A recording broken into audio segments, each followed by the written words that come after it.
And I also think it highlights the need for a kind of peer group or for artist mums to sort of share their stories, both to elicit change amongst other artists, and I think also, to sort of gain a broader understanding in the arts, which maybe we'll pick up on later. So as I said, the main aim of the project was to listen to other mums, recognising that all our experiences are different. We're different people, we've got different babies, different setups. We've, got different support networks, different practices even. And I felt really privileged by the trust and the intimacy of the conversations that I had with the other artists throughout the projects. And midway through, it kind of became apparent that some of those conversations were maybe a bit sticky or a bit sensitive in the issues that we were dealing with, and that some of the artists didn't quite feel comfortable with the original intention, which was to publish the entire kind of transcribed conversations in the book, or at least a fairly edited version of them. So we brought in Fiona to help us with a kind of parallel text as a way of kind of projecting some of those kind of more sticky topics, almost like a kind of screen to kind of project those on, and then the kind of publication is extracts of those conversations. So I'll pass over to Fiona to outline your kind of involvement with the project. Okay, thanks Rosie, and thanks Max, Catherine, Sunshine. I think when I wrote the text originally, Rosie, at the very end, one of the things I was keen for was to have these conversations while they were held in private, to have them amplified, and certainly today, really sort of helps to engage a broader audience. I'm really pleased for the project that that's the case. So thank you to everyone who's made that happen. So who I am, I'm an Irish artist. I'm based in Newcastle since 2013. I have 3 boys, 8-year-old and 5-year-old twins.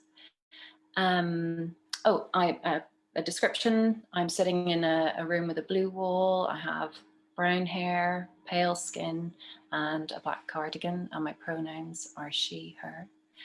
I guess, as Rosie articulated there, my invitation really, and how I approached the project was as a mother, as an artist, and as such, I guess, when I was reading, Rosie, when I was reading your conversations, I had a real sense of sort of feeling with these other artist mums. But my role really was to write a kind of a filtered version of the conversations, not so much a translation, but a sort of combing through, wasn't it? It was to provide a sort of a veil to some of those experiences that, as you said, might have been sticky, or where people might have felt vulnerable having them publicised. And in doing that, not to try to water down any of the thorny or difficult issues, because I think everybody, was clear that they were coming on board to sort of spotlight some of those problems, but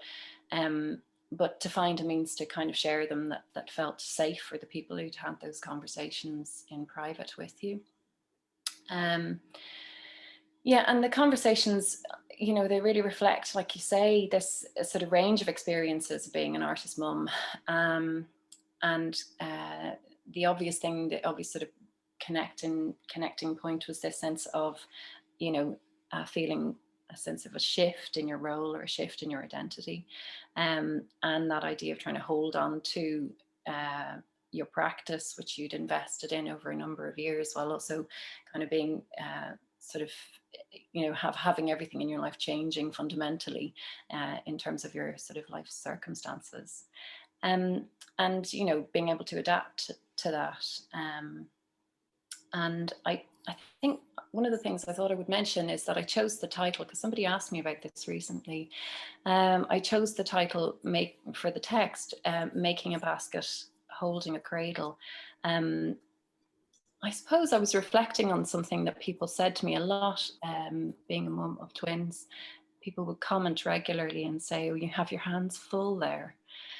And I guess I felt that when I was reading through the conversations that these mums had with you, Rosie, was this sense of having your hands full, but also, and something that it landed very uncomfortably with me when people used to comment, in particular when the twins were small. People often said to me, "You have your hands full," because I felt that in some ways it was pointing to a lack of being able to juggle, a lack of being able to manage, or a lack of being able to sort of perform this juggle smoothly. And what I see and what I read was this incredible kind of dexterity, I guess, reading through the conversations, this incredible ability to adapt or to shift your life, to shift a lot of things around in order to maintain these two sort of situations, this sort of precarity of an artist's life, while also kind of needing to create a sort of stable home life, perhaps, for children. So that was me, that was my role. I think shall I sort of introduce our question, because I think this might be a good point to do that. Yeah, as Sunshine said, we're responding to the Arts Council of England strategy that purports to transform our country by culture. And I guess what we talked about was how that official request to demonstrate greater ambition or dynamism, how that kind of lands with those of us who have caring responsibilities, how it lands with anybody, but certainly how it lands with those of us who have children. And, you know, using artist mums and the text that you've gathered in artist mums to sort of think about whether there's more transformative potential in those kinds of intimate discussions, in the real details of our daily lives, of our lived experience, and how we could use those conversations to foreground a kind of a more reflective art strategy, perhaps a more progressive art strategy. So we're going to use those detailed discussions and the real sense of precarity that some of the artist mums juggle with as a foil or as a means to contrast with the Arts Council of England's language with their strategy. And drill down into the detail, I suppose, of what it means to, on the one hand, you know, maintain this practice, and on the other hand, juggle the sort of conflicts and demands of having children. And also reflecting on how dynamic, in fact, these artist mums are in managing to do those two things.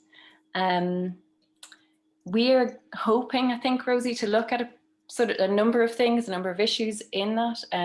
Some of those might be visibility or invisibility, and consequently perhaps viability of artist mum's career. Issues around the sort of structural biases that artists highlighted. The fundamental problem of time or lack of, and hopefully address some of the things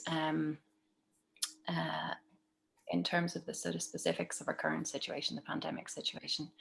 And some of that might touch on things like maternity. You know, so we're hoping to look through all of these different things, she says, wanting to speed along. And I think, you know, focusing on this issue, I guess, of the problem of these productive dynamic makers, whoever they might be, you know, taking the time out to have children seems to run entirely contrary to that. So I guess maybe if I pose this question to you, Rosie, and we sort of bounce it back and forth between the texts that we have. I know you have some slides, but I guess to start with, we might sort of ask if dynamism as a notion is accessible to artist mums or those with caring responsibilities. Mm-hmm. I'm going to share screen with everybody to try and keep it in line, well, faithful to the original conversations, to bring in the other voices of the other mums. And like Fiona said, we're going to try and have a relaxed conversation on Zoom if we can, which is also true to the earlier conversations. But picking back up on what Fiona just said, I guess to start with this idea of time, and also the pressures that this idea of dynamism and productivity puts on an artist's practice and kind of identity and kind of approach to making. And Taryn Edmonds, oh my goodness, Taryn Edmonds talks about this really beautifully. And she talks about the internal pressures that she experienced. And we were kind of having this conversation about whether these pressures come from university and is sort of set up with this like career trajectory. But she says a lot of that pressure has come from myself. You go through this massive identity shift, and a big part of you is struggling to come to terms with that. So you're looking to reconnect with a previous identity. And it's part of our culture to put a lot of emphasis on our careers and jobs to validate us and to give us an identity and to give us something to talk about as well. It's a very competitive industry, and it does really spark off insecurities in people, the comparison game. All those frustrations existed before I had a child, and you have even less time, and the worry gets compressed into even less time. So yeah, we kind of wanted to pull this out. I mean, I'm sure a lot of people here could probably relate to that, whether you have, like Taryn says, whether you have a child or not, but that kind of idea of time getting squashed, and then also these kind of, you know, are those pressures external, or actually are we the ones who are also driving ourselves, and where is that coming from? Is it coming from this language that's kind of, you know, all around us, for example, in the Arts Council England's investment principles? They talk about ideas of excellence and excelling and being on the top of your game. And then there's this drive in university, which I think is important that we kind of have an awareness of career options, but this idea of the emerging artist, which maybe we'll come back to as well, has the sense of this upward trajectory, and that you should be kind of keeping your CV active every year doing something. Yeah, absolutely. I mean, I think, you know, what's interesting to me as well about what Taryn has spoken about there is that she's sort of internalized what is a kind of a structural problem. You know, she asks whether this has come from herself, whether the pressure has come from herself, or whether actually, you know, you kind of internalize a narrative around a kind of a linear, you know, productive career that is only moving in one direction. And I think that we've, you know, we all start to kind of make that a part of our kind of internal conversation, don't we? And certainly, you know, time is a really fundamental thing. It's, you know, it's very basic, but I think for all artists, there's a huge juggle to kind of manage the time needed to kind of reflect on and engage with practice. And for artist mums in particular, you know, that sort of issue of finding reflective time, it was certainly true in a lot of the conversations, was, you know, that time in the studio needed to be really productive time where you felt you were really using your time to the best of your ability. And the idea that, you know, you might take time to be reflective, or to sort of flounder a bit in the studio, or to move between things, which is part of a creative practice, I think anyway, I sort of need that reflective, maybe unproductive time. Felt, you know, that felt sort of beyond, certainly in the conversations that you had, Rosie, it felt beyond the sort of artist mums to kind of get to that point, because being in the studio, that sort of time felt like a luxury as it was. So yeah, I think that was sort of really interesting, and also Taryn's kind of reflection and internalizing of that problem sort of spoke to me about a kind of need to have different kinds of conversations like this one, I guess, around what those structures are, and how is it that we kind of adopt that sort of notion of a kind of a career that moves in one direction only. Following on from that as well, Laura Lancaster talks about this idea of the male idea of commitment, and she says it's a really masculine thing. Commitment doesn't necessarily mean doing something 24 hours a day and just ignoring everything else in your life because maybe there's more. And I remember Laura and I were talking about a lot of painters, a lot of male painters we both kind of really liked and admired, but you know, there's this notion of them just committing themselves to the studio, and actually, you know, who's looking after the kids, or who's washing the pots, who's like actually making life happen? And this idea that commitment is just kind of being in the studio, then what about all these other areas of our lives where we're, you know, we're completely committed? Why aren't they valued as wholly? So this felt like quite an important one to include. Yeah, absolutely. And just the kind of, you know, the sort of yeah, I guess that idea that there's a lot of this that is about sort of maintenance that goes on in the background, I think that was kind of really interesting. And again, it's that notion of sort of growth as a narrative, you know, that things always grow and then they get bigger, you know, which I guess is part of kind of, you know, our sort of a broader capitalist structure, but also something that we kind of internalize without realizing. And as you say, is fed through sort of a narrative that we adopt in universities of sort of being, you know, productive, and again, this notion of the productive dynamic maker. It might be worthwhile just looking on a little bit further, because, you know, Laura Lancaster talks about the idea of being able to teach yourself that that's good enough. It wasn't really part of my mental gauge. I'm normally quite strict, but I've learned to be a bit kinder to myself. And she says it's good to scale down your own version of success instead of looking at other people's. And somehow my version of success is just to keep painting and to let my practice evolve. You know, that speaks to me of a really kind of intrinsic, personalized approach, but also more broadly of the need, you know, as a mum perhaps to trim down her ambitions. And I think, you know, she says that's good enough. I've heard that phrase quite a lot used, you know, in relation to mums, to tell yourself that you're good enough mum. But it's not something that we hear regularly kind of used in terms of kind of like, you know, is there a point where you can say to yourself, that's good enough as far as my art practice is concerned? So I was kind of interested in her also reflecting on a scaled down version of ambition, which for her is still successful. And, you know, being able to kind of adopt a sort of internal version of success, I think, is really key here, isn't it? And seems like really useful sort of strategy in being able to adapt to her changing circumstances. Yeah, I think it speaks more broadly as well, that of the kind of pressures that I think people working in the arts and perhaps more broadly are kind of under. I don't have the exact stats, but the arts probably the art sector kind of in terms of the average wage is sort of very different to the broadest you know, UK industry's average average wage. And I think there's a huge amount of kind of responsibility and pressure that artists are put under and put themselves under, and this idea that the arts are, you know, incredibly important. And, you know, we work 150, 200% of our capacity a lot of the time, and we're all really driving ourselves to these things that we really believe in. But actually, we're really pushing and stretching ourselves so much of the time.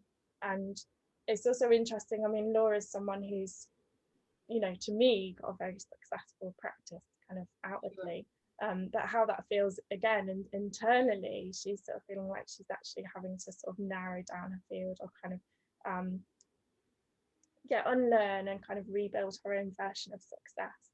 And that, I guess, you know, from the outside, we're probably doing a lot better than we're kind of feeling when we're trying to sort of pedal 100 miles an hour. Absolutely.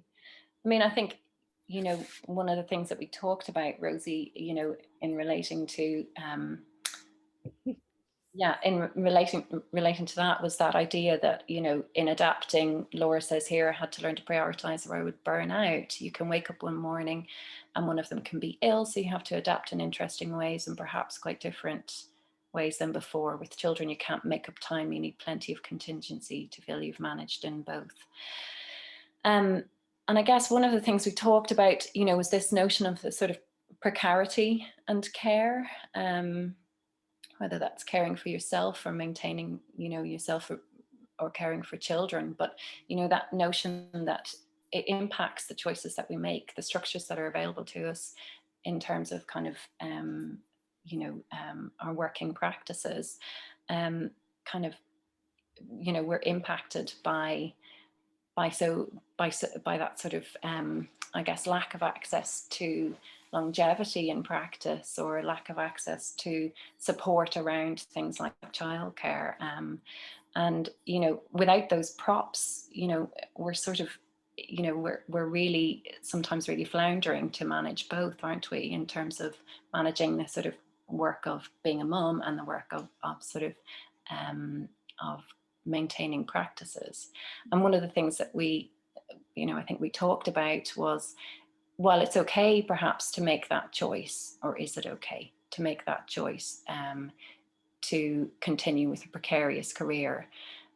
Is it okay to allow that to impact upon your children? Is it okay to kind of continue with that choice if it impacts on your children? And I think Deborah Bower, perhaps in the next slide, says, you know, the thing you want to focus on isn't necessarily the thing that makes money, but perhaps it's the thing that you have to focus on. You know, so what is driving that, and how do we adapt or change the structures that are available to us in order to kind of allow us to focus on things that perhaps aren't only the things that make money.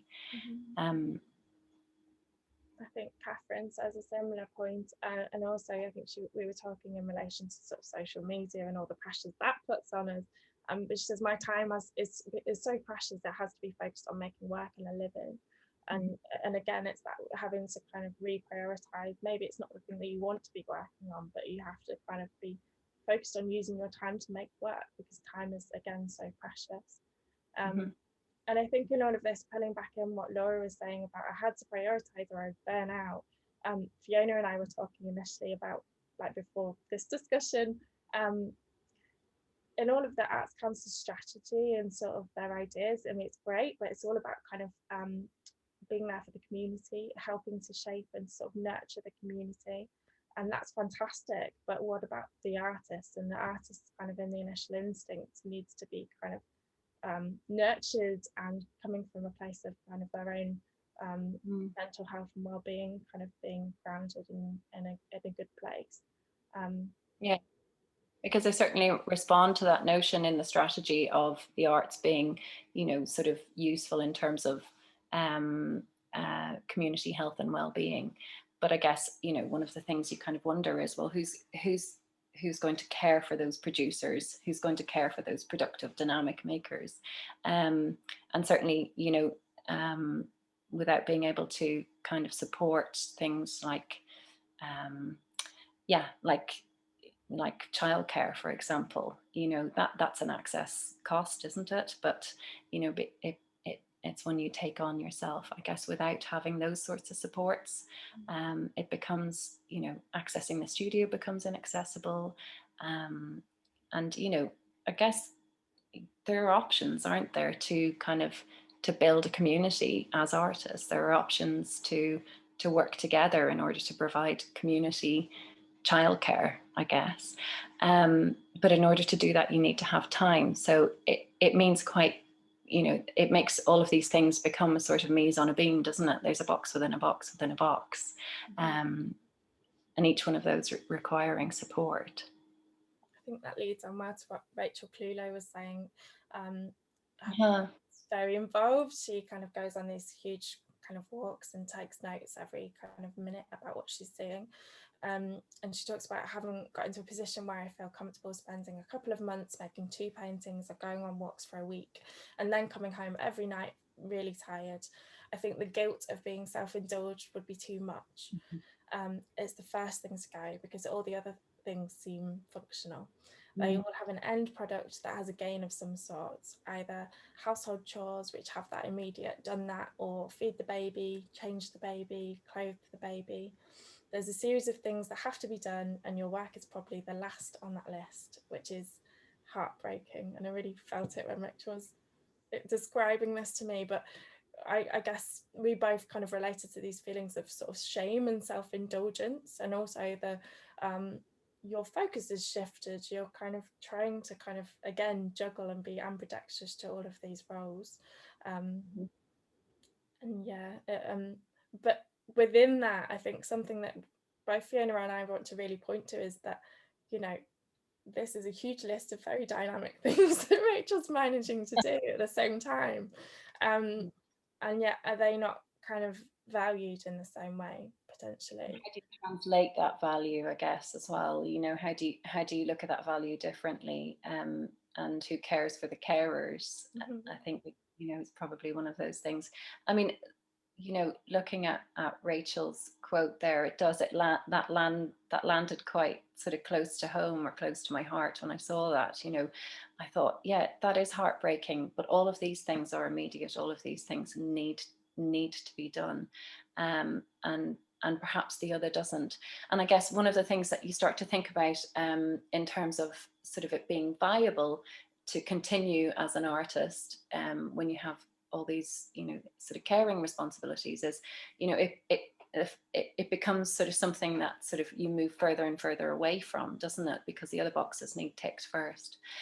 And I thought, you know, I guess, what is it that we could create in terms of structures that would allow for that sort of space or that time? I mean, Rachel's process was so heavily invested, as you explained to me, you know, in terms of how she makes her work, that she had to kind of re-envisage it. And again, you know, massively kind of dynamic in order to continue to make work. She kind of turned it on its head.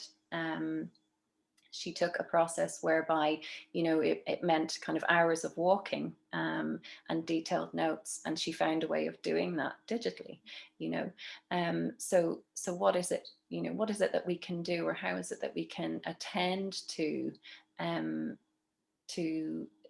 sort of needs of our practice differently? And Rachel found a way to do that, you know, a really interesting and kind of sort of fulfilling way for her to do that. Yeah, I feel like we need to really kind of interrogate what that word dynamism kind of means, potentially. I mean, what is it? Is it about the pace of work that we're doing? Is it about who sees it and how many people? Is it about what it means in a broader context, or how it has a kind of a broader kind of topicality to what's happening right now? And I think Alexandra Hughes, she talks about really beautifully, having kind of a few-month-old baby, how things have really slowed down. We've got an old Victorian clothes hanger above a window at home, and just yesterday I was hanging and shifting some new prints on fabric I had made, layering them across the racks with ink on paper, looking at them illuminated by the sunlight. But it was a slow progress because Alva was crying and there were other things that needed to get done. And I'm quite interested to see where this new stage takes me.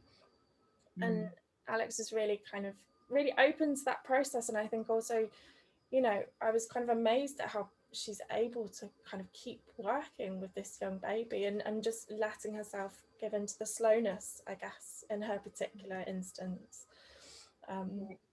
Again, I mean, and absolutely, I mean, and Alex is, you know, prolific maker. And, you know, there's another quote from Alex that I think we talked about before, where she talked about, you know, having like a couple-week-old baby and using her phone in order to film things, you know. So, you know, the sort of means that she continued to sort of engage with practice, you know, that sort of methods that she found were the things that were at hand, you know. And I think that's another thing, is that perhaps sometimes as mums we have to let go of the idea of this sort of rarefied sort of studio experience you know, in order to make work.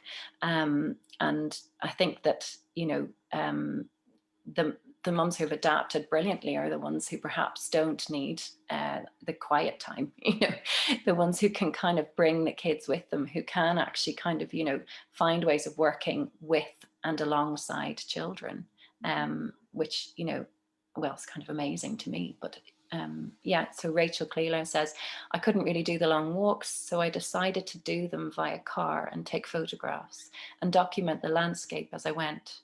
It's been really nice learning a whole new skill and making something quite different. Although it's still definitely my work, the process is 100% different. Yeah, absolutely. So that sort of massive shift. And Laura Harrington as well, who says, looking at moss flats, a vast section of eroded peat. I took Idris up to make a film about him responding to this place. I was looking at perspective and scale on his level. The scale of everything was shifting. I'm interested in physical relationships with what is around us, and children reveal these connections wonderfully. Yeah, so again, that notion that, you know, like she brought the studio to them rather than expecting that sort of, that kind of quiet sort of headspace that perhaps some of us need in order to make work. And like you say, you know, I mean, that's definitely dynamic. Hi, Sunshine, I've seen you pop up there. I always feel bad when I have to do this No. because it means I have to interrupt the conversation, but I just feel that this is already hitting so many like resonant places, both personally and more widely with artist friends of mine, peers who also are parenting and mothers, and this idea of the fact that mothering is in fact like a dynamism in itself, and it's just really hitting me in a great way. Like I'm just thinking about all these quotes that you've showed as well. And yeah, I would like to just maybe take a 10-minute break. Sure. I'm doing the time check. We are now 47. So when we come back at 57, it might mean that we run over just slightly from the 8:30 ending that we had planned, but hopefully that's okay. So we'll come back at 8:57 and continue to the second half of the conversation. So we'll see you shortly. Thanks, everybody. Thank you.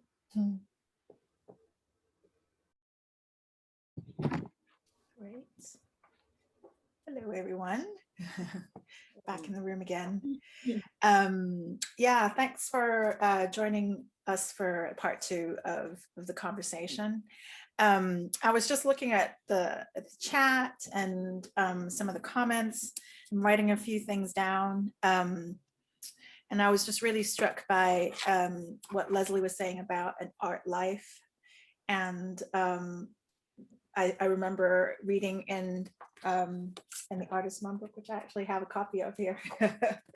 And it was also mentioned by Rosie and Fiona on different occasions about a holistic practice as well, which kind of chimes in with what Leslie was saying about an art life too. So yeah, so that maybe that's something that can kind of continue in the second part of the conversation. Originally, we had for this part of the chat the question about the next steps of artist mum, what the sort of next phase might look like, and let's have a look at the exact question: how it might become more inclusive or diverse in sort of Arts Council England terms, as a proposition. Oops. Put my headphones on so I can hear everyone. Oh, yeah. So maybe it can be a combination of some of these things, but I guess one of the main things that we were looking at for this part is sort of the next steps of Artist Mum.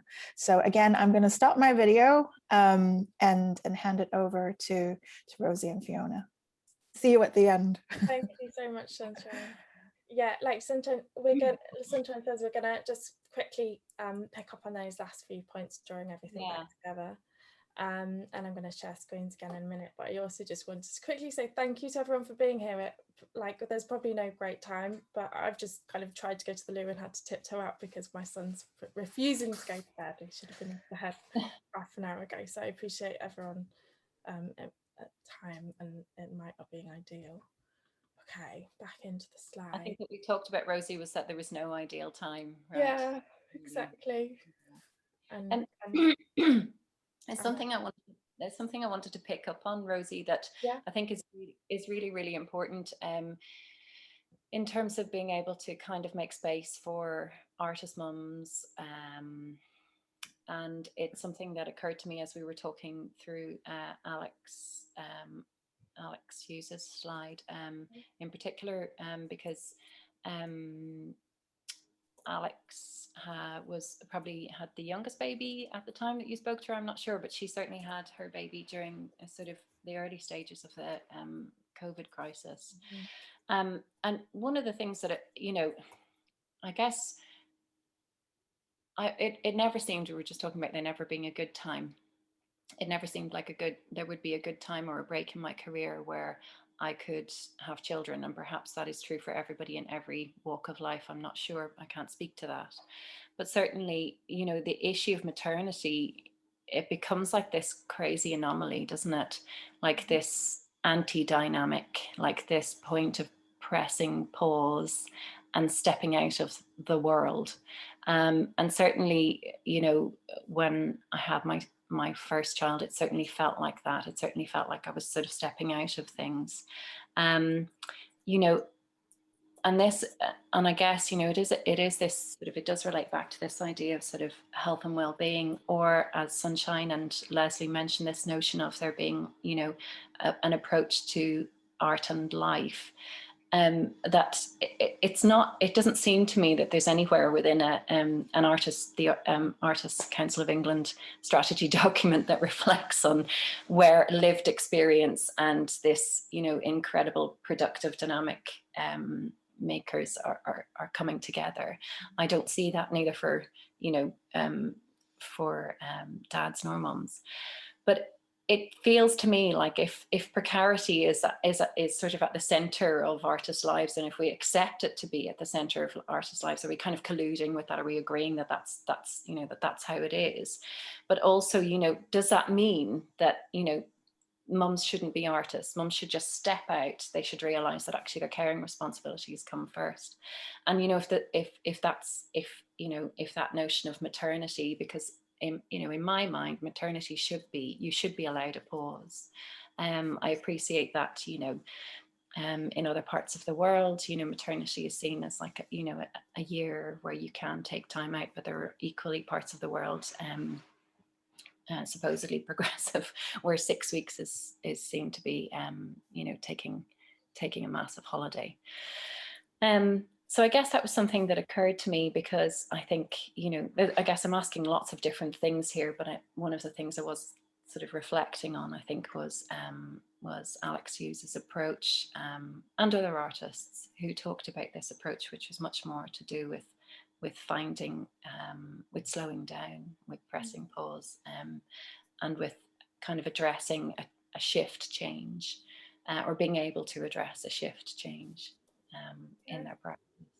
And I think some of the comments that I know I had a little look at over the break were talking about that issue with, you know, when do we get a break actually in all of this? And I do think whilst we're trying to sort of suggest that the wider kind of nurturing and kind of that maybe, you know, our practices should be looked at kind of more holistically as a life practice, which we'll come to, you know, there is so much pressure to actually keep making, and, you know, when do we actually get a break? And sometimes, you know, in plenty of the conversations I had in the book, people weren't managing to make work, and, you know, couldn't be kind of making with a young baby and allowing that to happen. And some people have got in touch with me after reading the book and said, actually, it helped me tell myself that I don't have to work whilst my child naps, and to like let that happen, which I'm bad at doing. And we all need kind of reminder of that. But I guess back to this idea of the holistic life practice, kind of bringing in Lindsay Duncanson's quote here.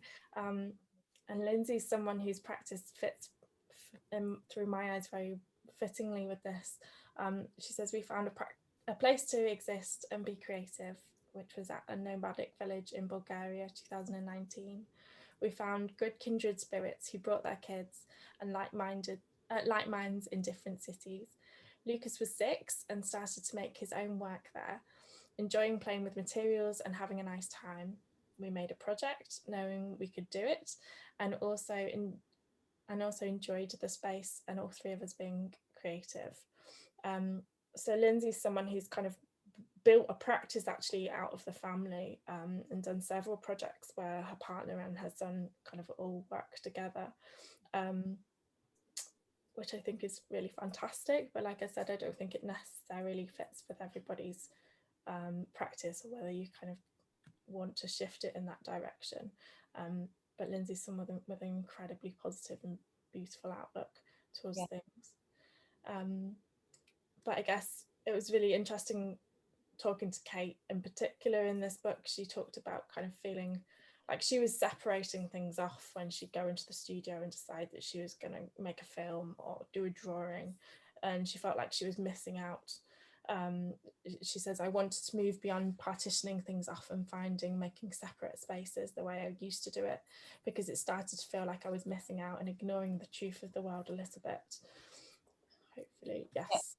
I wanted to, do you want to read that one, Fiona? No. I was just thinking, reflecting on both of those, you know, that I guess Lindsay and Kate both talked about, you know, bringing those two parts of their lives together.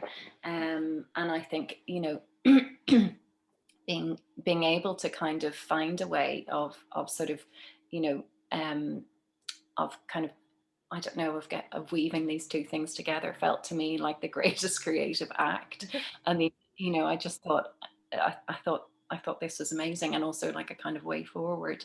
But yeah, as you say, it's not for everybody, is it? It's not for everybody that their children should be involved or at the center of their practice. But that doesn't necessarily mean that they can't also find a way of kind of bringing these two parts of their life together.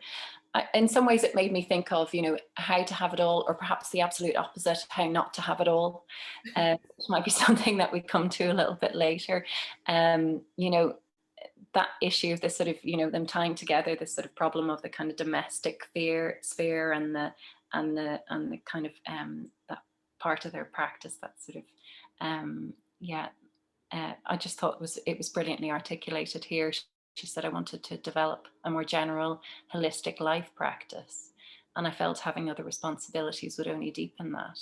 And it's lovely because it turns everything on its head, doesn't it? Mm-hmm. At the moment, though, it's harder than I thought it would be. It's just a lot of hard. I mean, I couldn't articulate it any better. So there's this will and this sort of real ambition to have this thing come together, you know, to have all of these things come together and to deepen your kind of life experience, your lived experience.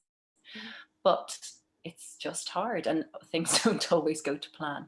Yeah, so I really enjoyed reading that kind of contradiction there for Kate, you know, because I think it is a lot of these contradictions. Yeah, I think it's to do with a lot of unlearning as well, kind of the systems that are kind of all the pressures that we've sort of internalized again, and how to kind of unpack that. And you might have a kind of an ideal like Kate does that she wants to kind of carry out, but you know, actually living up to that takes a lot of unlearning and relearning at the same time, and through the practice of life.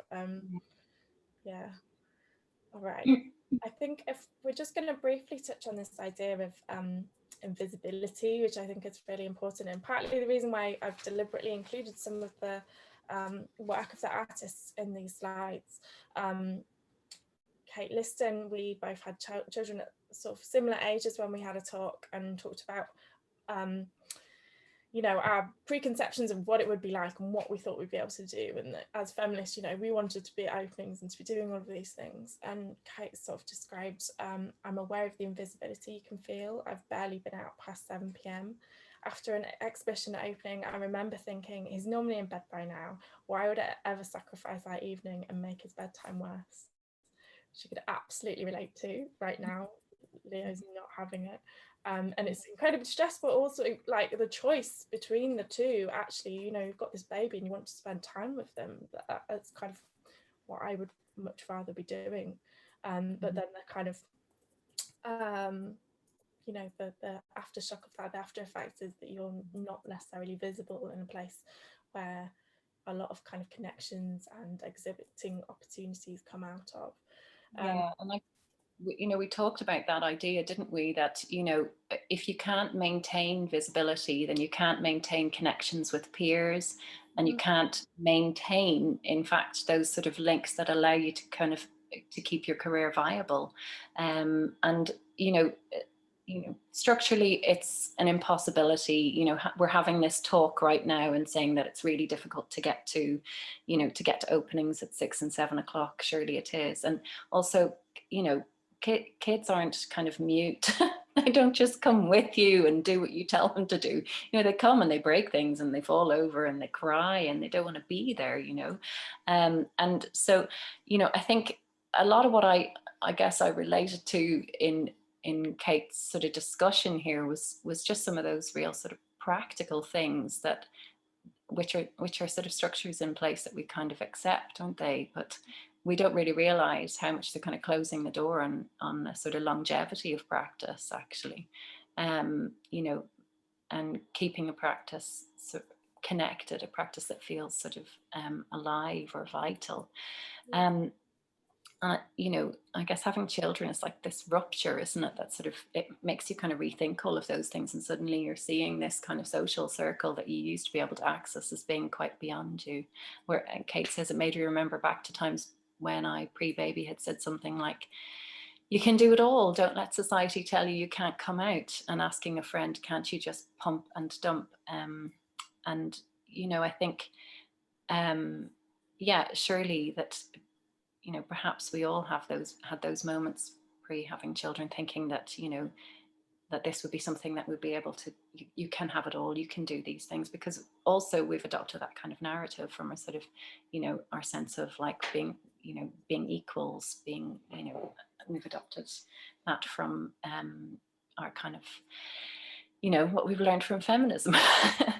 And a lot of the mums actually talked about that kind of pull, didn't they? They talked about that sort of problem with something that they felt they could achieve because they should achieve it because they were feminists, actually. And that actually, you know, that being able to access it suddenly, practically, you know, it just wasn't what their lived experience taught them, was it? I mean, yeah, Kate says it's all tied up in feminism as well, that pull between a feminist journey, that it's certain social circumstances that stop us fulfilling our personal or creative aims, or from accepting that these are all the things that we do. Somehow society doesn't value them in the same way as single-mindedness, or someone who creates a life that doesn't let others in. Yeah, I mean, and I think, you know, that just going back to that notion of sort of visibility and invisibility, I think, you know, one of the things that's really useful about these conversations is that it sort of like throws a light on the absurdity of our kind of working lives and our working practices. And that, you know, I think that's useful for anybody, actually, you know, to kind of consider, you know, how is it we've structured our working life? And, you know, if it is that you have to be seen at certain times of the day in a certain social circle where you're not paid to be there, but, you know, if those sorts of things are part of your learning, you know, or part of your sort of your engaging with the world, you know, it becomes really difficult to maintain over time, doesn't it? It's not that we don't necessarily want to be there, it's just that we can't sometimes, right? But I also thought, you know, in thinking about that and that sort of notion of a kind of longevity, or you know, a career that can be seen as part of your whole life and not just your emerging artist life, you know, that there is an issue of I guess being a part of that it's not just being at openings, is it? It's also being able to kind of actively support things. Sometimes, you know, it's being able to volunteer, it's being able to do unpaid work sometimes, and, you know, we've sort of contributed to that. I certainly did, you know, before I had children, but then suddenly you don't have that spare time, you know, and that's, you know, that's an issue beyond sort of mums. It's an issue in terms of, you know, class and who's got access to sort of this, you know, free time, isn't it? But certainly for people with caring responsibilities, it becomes completely beyond them. Which means you suddenly start to feel not just invisible, but not vitally a part of a connected group of people. Yeah. Sorry, you've got Catherine's. No, I probably shouldn't have gone on so soon, but I guess it's that feeling also of been torn in half. We kind of talked about this idea of kind of economies of care or emotional capital, and it's probably maybe a contested term, but you know, we're supposed to kind of be seen to be good parents. There's an enormous amount of pressure put on us through society to be good parents, to be kind of you know, affording the right opportunities, to be bringing them up in the right ways, to be teaching them the right skills, the right manners, and to spend time and to be loving and caring. And then on the other hand, we've got this kind of pull to sort of, you know, be feminist or to drive our career forwards, or there's so many kind of pulls on us. And yeah, I guess trying to bring us back on track, Catherine Yeah. talks about the underlying logistics of childcare and that being like a job on top of a job, but that was completely unseen and unpaid. So not only is that kind of, you know, not only do we, or do mothers potentially feel a sense of invisibility, but also the invisibility about that labour, that invisible labour that is kind of, you know, like a kind of a swan paddling under the water, and all the work that's going on behind the scenes. Yeah. So I think, I mean, one of the things that's interesting, I think perhaps Kate actually, who you're just about to sort of look at now, but I think Kate brought up the idea of perhaps COVID being a sort of a leveler, because here we are, look at us both, you know, talking at 8:20 in the evening and with a group of other people, you know, so, you know, I do wonder, you know, how much do you think, you know, this has changed, this experience has changed how we engage, or has it made it more accessible? You know, because suddenly we have access to these kind of online forums and things, you know, we can engage from our homes. I don't know if it's a solution, but it is just a shift in that structure, isn't it? I think it helps provide options as well. Like we talked before about there not being a good time, but you know, Sunshine's recording this and Bloc Projects are going to put that online, and I get that's not the same as, you know, having something to turn up to and at a particular time, which is a real driver and kind of motivator. But you know, we've got Max and Catherine doing some brilliant British Sign Language interpretation for us as well. It's about kind of making the effort and kind of thinking through different scenarios, and it's probably not going to be perfect and we're probably not going to win it all, but we're making the effort. And I feel like potentially COVID has triggered us to kind of think more in those ways. Yeah. I'm going to skip through a bit more quickly because of time, but also that this feels like it kind of leads on. We talked a lot about how the issues around COVID as well for mothers. And obviously COVID has had a huge effect on kind of women more broadly, women predominantly being kind of key worker positions or kind of care positions. It's also had a huge effect on antenatal and postnatal care.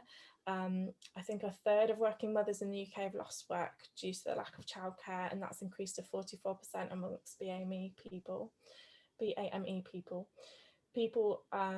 Yeah, sorry, I've said that. Women are also disproportionately key workers, and like Fiona said earlier, Alexandra Hughes had birth during the first lockdown, and that was a really like hard-hitting kind of discussion. She talked about to have been pregnant and to give birth during this pandemic and the lockdown has been very challenging. I'm still processing it as well as living it. Antenatal and postnatal care provisions have been in flux, and I feel there has been a loss of opportunities to truly open up and share feelings, which happens when you're in the same space as someone, you know, and touching someone, having a hug. And it's, for me, it was a huge kind of life experience having a baby, not just about giving birth, but Fiona and I were part of a talk a little while ago where there was a fantastic speaker talking about the idea of matrescence and this idea of it being this period of your lives, almost like an adolescence that you have to go through, and kind of not sure how to articulate that very well, Fiona, but that period of change and kind of a learning process, and unlearning as well, I guess. Surely. And I think that the issue of COVID and the sort of, and what Alex brought up in terms of maternity and maternal care, you know, it's certainly kind of, it hit home for me as well, thinking that the lack of connection for people was such a loss. But one of the things that then I thought about this sort of Artist Mums project, and one of the things that you adopted for it was these kind of intimate discussions. That was part of the, you know, that was part of your sort of structure for building this project, Rosie. And, you know, the second question, which I don't want to miss, was this idea of how Artist Mums might grow, or whether it could continue to grow, because certainly in terms of the way it's structured at the minute, it's not possible for it to grow and sort of maintain this kind of intimate structure, which was a little bit about sort of knowing your peers and connecting with these peers and sort of being able to sort of engage with them, you know, in this one-to-one way in these conversations that you had. And while the sort of intimate discussions that you had with the mums allowed for these sort of difficult conversations, or sometimes, you know, exposing the kind of problems of, for example, you know, having a baby in lockdown, or exposing the problems of having to kind of, you know, sort of tease out what it is your artist life is now since you've had children. That actually becomes a problem, doesn't it, for engaging kind of with this notion of inclusivity. The structure which allows for these conversations to happen becomes a sort of a strange problem. So that was one of the things that we were talking about, really, was, you know, how to reflect on this project, how to allow it to grow, because it seems, you know, from what you've had, you've had quite a lot of kind of wanting to talk about it. But yes, but it becomes a sort of like a structural problem, doesn't it, for artist mums as a project. Sure, yeah. The second part. I think we were going to try and do this more broadly, but we've got too much to talk about. We're going to try and kind of relate to the Arts Council and kind of organisations more general through kind of what we talked about with artist mums, but then also to talk about how artist mums might grow, or should it need to grow. And yeah, like Fiona said, it started as an incredibly small project, you know, with a handful of people, which in itself was probably too ambitious, really. You know, at the time, my son was just over 1, and that was kind of a bit of a handful to realise I had to realise that 2-hour-long conversations took about 3 days to transcribe, and I didn't have that time, and I had a job. But yeah, I guess the more public it's felt, the more aware I've been of, I guess, the lack of diversity. And I don't mean in any way to detract from the artists who are in the project. I think they're all fantastic, and I absolutely would pick them all again. And I chose their practices, I guess, for quite specific reasons, that I didn't feel that they were kind of explicitly about motherhood as well. And it's quite interesting because I've been involved in a project which is kind of going to launch on Monday for AN, and I've been working with Catherine Bertola, one of the artist mums, to try and give voice to more female voices. And I guess it's made me really aware of those choices that we make and how we make them, and not wanting to kind of search people out, particularly for their kind of tick box diversity criteria, but kind of also really feeling like that needs to be there, and that it would be great if kind of projects were more representative, or like a mirror for the UK, seeing themselves reflected back at themselves. But how to do that in a kind of a way that feels genuine, that feels like I'm not kind of explicitly seeking out a particular, I guess, tick box, like I said, people. Yeah. I mean, I think it's interesting that, you know, when I think how I ended the text that I wrote for you was this idea that, you know, although some of the discussions that you had with the artists, that the artists perhaps felt they needed a veil pulled over them, or a little bit sort of the text needed to be edited or minded somehow, looked after somehow, that actually, you know, it really needs to be amplified. The question and the discussions need to be amplified, and this forum gives it a space for that to happen, doesn't it? This forum gives it, you know, sort of a means to kind of move beyond this book into something else, and to engage with a broader range of people. And I think, you know, I guess one of the things that I was wondering was, you know, some simple things in terms of the use of Instagram, for example, and how you found that as a means to kind of connect beyond sort of a series of peers, or that idea of sort of peer-to-peer discussions. You know, had you consider that perhaps it's something that it needs to, because it's also, you know, one of the other things we talked about was, you know, just to be contrary, but, you know, should everything grow? Should everything evolve into something bigger than it already is? Or are we following, in fact, the kind of, you know, the sort of problems that we have already with the idea of kind of like growth and production, and, you know, or should this just be a discrete thing that kickstarts a range of other conversations? You know. Yeah, no, definitely. I think all of those things are really kind of important to touch on. I guess one thing to say is that, hi Sunshine, we'll try and give a quick overview and then invite everyone in. I guess I've felt very stretched trying to juggle my own artistic projects and this project and work. It feels like a lot of pressure, but I feel like also a sense of responsibility for it to grow. But I also feel quite relieved by you kind of bringing that point, does it need to grow exponentially? Certainly not in the form maybe that it's currently in. It can't rely on you transcribing everybody's conversation. I think that's the problem, and I've kind of thought about, and I've sort of spoken with you about this potential, I guess, to apply for money and to also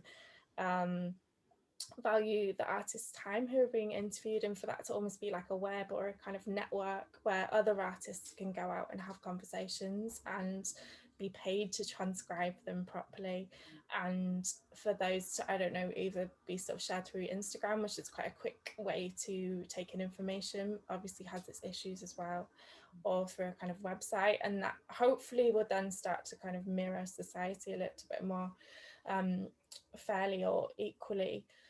So that's sort of like a bit of a seed of an idea that if I get time to write an Arts Council application, I'd like to do. But like you said, to sort of share the weight and to sort of spread the conversation around. Yeah, exactly. And I also think it's you know, at the moment I don't need to be the nucleus of that conversation. I think it creates quite a hierarchical sense, and actually it would be really great if it kind of goes beyond that. And I think what I've really found is so many people want to share their stories, and that idea of a kind of peer-to-peer conversation, I think, is very important to speak and be heard, and to listen, both to share an understanding and to air your voice, because of a lot of those invisibilities. Sunshine, maybe you might like to kind of speak to that a little bit, just in terms of conversations we've had before. Yeah, I was actually just looking at the chat in order to try and address some of the questions there too, because I'm also aware that I want to like bring people into the conversation. And there are a couple of things that I thought were really, really interesting. And one was just basically about like how to kind of disperse the labor, the domestic labor, more equally between yourself and your partner, if someone's thinking about having a child as part of their life plan, and if that is at all possible, even, you know, to have a more some parity between the parents and how you care for the children. And also the other was factoring in childcare as part of ACE grant applications. That was a really interesting point as well. And it was also noted that Amelia Hawk, for instance, says in the chat that she was told she couldn't include childcare costs and it would have to come out of the fee. I don't know, Fiona, with slightly older children, whether you've already been through a process of applying for grants and factored in your childcare costs into that as well, or childcare in general into a grant. That would be interesting to hear. Yeah, no, we've had this discussion, haven't we, Rosie? In that the early years of my children, sort of, I was a PhD student, and so I didn't access any of the Arts Council of England project grants, etc. But in recent years, having looked at it, that becomes prohibitive. Actually, you know, the childcare costs with 3 children, and trying to maintain that. Especially before the twins had started school. Now they've started school, perhaps I have this, you know, potential where actually maintaining sort of a practice and being able to access grants. But yeah, it makes it prohibitive, I think, absolutely. And unless you have sort of, I don't know, different personal circumstance, or, you know, something more casual like family locally, which, you know, lots of people don't have, or they have family locally who they can't maybe rely on, or who can't engage in childcare. You know, so if you don't have those things, I think it's again, it's about assuming that there is a sort of supportive structure that's invisible, free, or something else. It's assuming a lot of things, isn't it, to maintain that? Yeah. Yeah, absolutely. What about yourself, Rosie? Have you had kind of any experiences of grant writing and thinking about childcare? I have in the past, and actually my partner tried to put in for a develop your creative practice and couldn't put childcare down as a cost. And I think was telling me actually this evening that you can kind of describe it as part of your fee, like you mentioned, but that it's not a kind of legitimate extra, you know, it's not a legitimate headline or heading. And I do think, yeah, that for me creates a kind of, I don't know, it doesn't validate it as much as a cost. And I think that would be really useful for that to kind of be owned by the Arts Council a little bit more. And I think we already kind of, wow. My experience with the Arts Council is kind of, you know, you've got to try generally to fit it under that 15 grand. And yeah, if you actually follow AN or Artists Unions England's daily pays of rate anyway, let alone adding to that for childcare, then a large portion of your budget is to do with your own fee, which isn't realistic. And you normally say, I think for the last thing it's not an Arts Council thing, but, you know, I've said that I'm going to do something in, you know, 10 days of work, which is actually more like 40. And that's your way of balancing the books.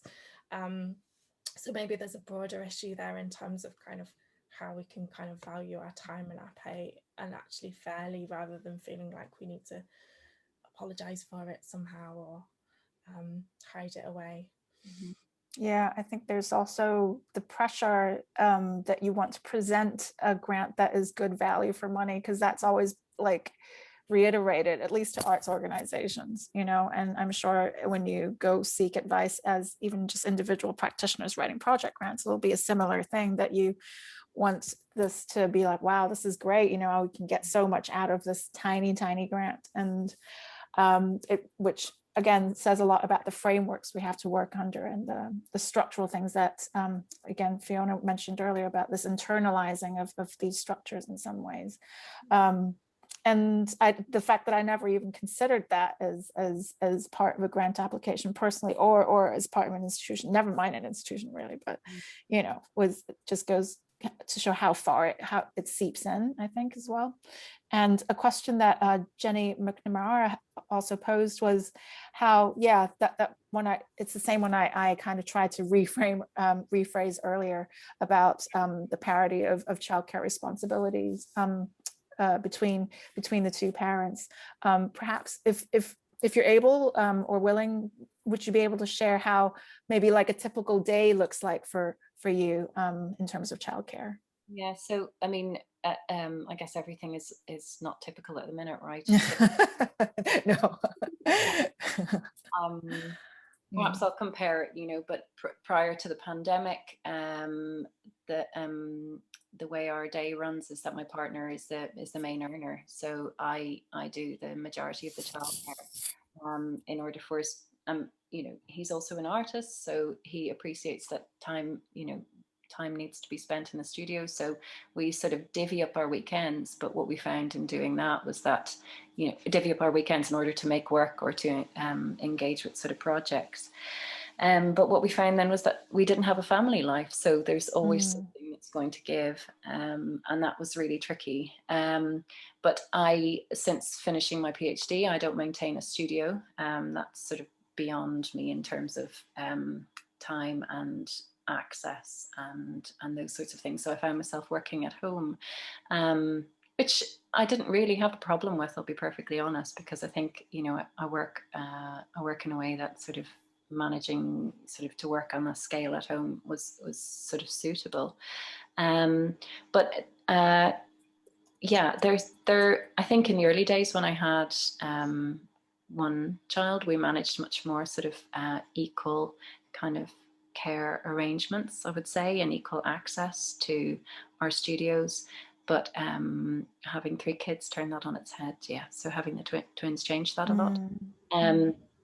So there wasn't really a means of kind of maintaining a balance. I think both of us were just sort of spinning plates all of the time, or having the sense of spinning plates all of the time. And now that the pandemic sort of hit, I find myself out of work in March of last year. So I was doing homeschooling, a lot of homeschooling. Yeah. Have only started work again since January. So yeah, I mean, I guess, and I think that's probably really quite a typical story of this year, isn't it? Really. Definitely. Yeah. And, both of us have looked at trying to kind of make, grant applications in this year, but each time that happened, I think we kind of hit another period of self-isolation or a lockdown. Yeah. So time became the issue really there. Really. Yeah, it also multiplies as well when you have children, the possibility of having to self-isolate because children are at school. And I don't know how many times you've had to self-isolate in the last 12 months, but we have had maybe 4 self-isolation periods, which is just extraordinarily hard. But yeah, maybe Rosie as well. Did you take the full year for your maternity leave, and have you just started going back to work recently? Because you mentioned that your son is just turned one recently. 20 months now. Yeah. Right. So my precarious fixed term job finished when I was 8 months pregnant. I applied for a job when I was 4 months pregnant and got interviewed when I was 8.5 months pregnant. So that was a bit of a shock, I think, to the interviews. I didn't get the job, but I did get offered another fixed term teaching job. So I teach at Newcastle University as a fellowship role. So I'm very lucky it's part-time role. I guess kind of what Jenny's asking there, it sort of varies depending on what, is there a single mum? And a lot of the artists in our project are currently not single mums, and Martina Mullaney, who wrote the foreword, is, and she was kind of very feisty about that, and I think it's a huge issue for, a far bigger issue for people who are single parents, predominantly women who are kind of taking on the ownership of kind of single parent childcare. Some of the artists in the publication, myself included, have partners who are also freelance. My partner is a musician and a sound engineer, so at times he's just away for months touring. So again, like Fiona, COVID is actually, he was supposed to go to America the day after the lockdown got announced. So I was actually quite lucky that I got a bit of a helper through, quite a tricky period of assessing for university students. But I guess to a certain extent, we're able to balance it, but it takes a lot of kind of looking at logistics in advance. And we've only now just got to a position of parity where both of us do a day a week childcare, and it's kind of really breaking the bank, but paying for that. We've got 3 days childcare a week.